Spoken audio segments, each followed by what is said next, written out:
Hello bachcho, let's read this question. So the question says, the process of industrialization brought with it miseries of the newly emerged class of industrial workers. Explain.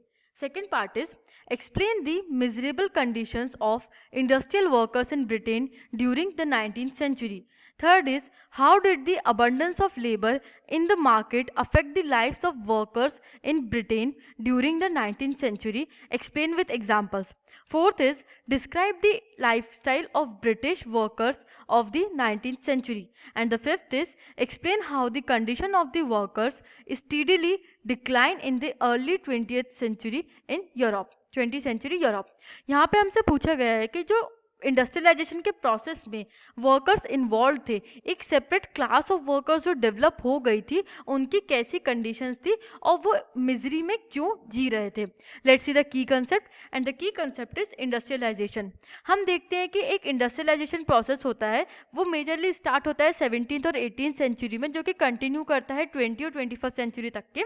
अब इस process में major participants जो होते हैं वो workers होते हैं. They were the major producers. Industrialist workers को हायर करते हैं और उससे प्रोडक्शन होता है जो कि आगे डिमांड को सेटिस्फाई करता है. इस प्रोसेस में वर्कर्स एक मेजर पार्टिसिपेंट होते हैं और हम देखते हैं कि उनकी लाइफ पे किस तरीके से इम्पैक्ट पड़ता है इंडस्ट्रियलाइजेशन प्रोसेस का.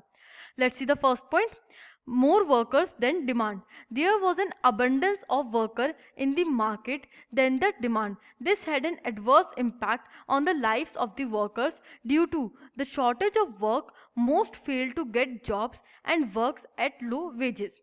अब क्या होता है, जैसे ही इंडस्ट्रियलाइजेशन प्रोसेस स्टार्ट होता है ब्रिटेन में, तो जो एरियाज होते हैं, फील्ड्स होते हैं, एग्रीकल्चरल वर्क होता है, वो श्रिंक करने लगता है और इस वजह से बहुत ज़्यादा लोग एज लेबरर्स काम करने के लिए तैयार होते हैं.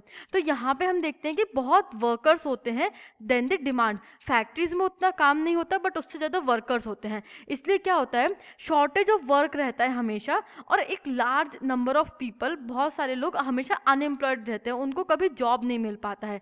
जिनको मिलता भी है उनको लो वेजेस पे काम करने के लिए मजबूर होना पड़ता है और इससे उनकी जो लाइफस्टाइल होती है, उनका जो जीना होता है, वो बहुत एडवर्स कंडीशन में होता है, वो बहुत मिजरी में जी रहे होते हैं. Second point is seasonality of work. There were prolonged periods without work. After the busy season was over, many became jobless. अब हम जैसे एग्रीकल्चर लेबरर्स की तरह देखते हैं कि एक सीज़न होता है, उसमें ही वर्क आपको अवेलेबल होता है, उसके अलावा आपको काम नहीं होता है. तो ऐसी इंडस्ट्रीज़ में भी सीजनैलिटी ऑफ वर्क था. फॉर एग्जांपल, जहाँ पे वूल इंडस्ट्री है, वहाँ पे विंटर सीजन के पहले हैवी प्रोडक्शन होगा और उसके बाद प्रोडक्शन बंद हो जाएगा. जहाँ पे समर्स के लिए कोई प्रोडक्ट प्रोड्यूस किया जा रहा है, तो वहाँ पे विंटर्स में बहुत हैवी प्रोडक्शन होगा और उसके बाद उतना हैवी प्रोडक्शन नहीं होगा. फॉर एग्जाम्पल, रेनी सीजन का लिए प्रोडक्शन हो रहा है अम्ब्रेलास का, तो अम्ब्रेलास की डिमांड जब होगी तब प्रोडक्शन रहेगा, उसके बाद जब डिमांड कम हो जाएगी तब प्रोडक्शन नहीं रहेगा. ये हो गया सीजनैलिटी ऑफ वर्क. और इस सीजनैलिटी ऑफ वर्क की वजह से बहुत लंबे टाइम तक के लोगों को कोई काम नहीं मिलता था. इंडस्ट्रियलिस्ट, क्योंकि वर्कर्स ज़्यादा थे, तो इंडस्ट्रियलिस्ट कोई परमानेंट जॉब नहीं देते थे वर्कर्स को, वो सिर्फ सीजन्स के लिए हायर करते थे. और जैसे ही ये बिजी सीजन खत्म होता था, जो वर्कर्स होते थे most of them became jobless, वो जॉबलेस हो जाते थे. Third point is low wages. Though the wages increased somewhat in the early 19th century, this increase was nullified by the price rise during the Napoleonic Wars. Wages fell significantly. अब क्या होता है, 19th century में wages बढ़ते हैं workers के थोड़े बहुत, लेकिन वॉर्स की वजह से, जो नेपोलियन वॉर्स करता है उनकी वजह से, नेपोलियनिक वॉर्स की वजह से बहुत ज़्यादा प्राइस राइज हो जाता है और ये जो वेजेस बढ़ते हैं वो भी नलीफाई हो जाते हैं. अब वेजेस बढ़ने का बेनिफिट कब होगा? फॉर एग्जाम्पल कि वेजेस बढ़े, वेजेस इंक्रीज, तो इसके बाद आप अपना एक्सपेंडिचर निकाल करके कुछ सेविंग करोगे. बट अगर सेम टाइम पे प्राइसेस भी बढ़ जाएंगे गुड्स के, तो क्या होगी, सेविंग्स खत्म हो जाएंगी. तो इस वेजेस बढ़ने का जो यूज रहेगा वो क्या हो जाएगा, वो नलीफाई हो जाएगा, वो जीरो हो जाएगा. Fourth point is poverty and unemployment. Till mid-19th century, about 10% of urban population was extremely poor. In periods of economic slump, the proportion went up anything between 35% to 75%. अब क्या होता है, मिड 19th सेंचुरी में 10% urban population हमेशा ही unemployed रहती है और extreme poverty में अपना जीवन काट रही होती है। जैसे ही इकोनॉमिक स्लप होता है, मतलब इकोनॉमी स्लो डाउन होती है, जब इकोनॉमी स्लो डाउन होती है तो क्या होता है, फैक्ट्री शट होने लगती है, कम लोगों को हायर करते हैं, जिनको हायर किया होता है उनको निकाल देते हैं काम पे से, क्योंकि पैसा नहीं होता है देने के लिए। तो ऐसे इकोनॉमिक स्लप के टाइम पे जो प्रपोर्शन होता है अनएम्प्लॉयमेंट का वो और बढ़ जाता है 35% से 75% के बीच में अलग अलग रीजन्स में। The fifth point is housing problem.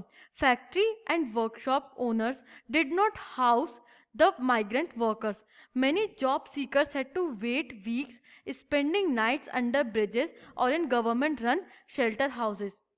अब एक हाउसिंग प्रॉब्लम मेजर इशू था, क्योंकि हम ये देखते हैं कि प्रोडक्शन कहाँ हो रहा होता है, प्रोडक्शन मेजर सिटीज़ या टाउन्स में हो रहा होता है। तो माइग्रेट करके वर्कर्स विलेजेस से या कंट्री साइड से वर्कर्स माइग्रेट करके सिटीज़ में आते हैं, और इन माइग्रेंट वर्कर्स को फैक्ट्री या वर्कशॉप ओनर्स नहीं रखते हैं। दे डिनाइड कि हम आपको शेल्टर प्रोवाइड नहीं कर सकते हैं। तो जो भी जॉब सीकर्स होते हैं उनको लंबा वेट करना पड़ता है ब्रिजेस के अंदर रात गुजारने में या फिर गवर्नमेंट शेल्टर्स के अंदर रात गुजारने में, जिससे पहले कि उनको एक प्रॉपर शेल्टर मिल सके। और इस तरीके से हम देखते हैं कि एक अटर मिजरी में इंडस्ट्रियल वर्कर्स को अपनी लाइफ काटनी पड़ती है। I hope you understood this question. Thank you and best of luck.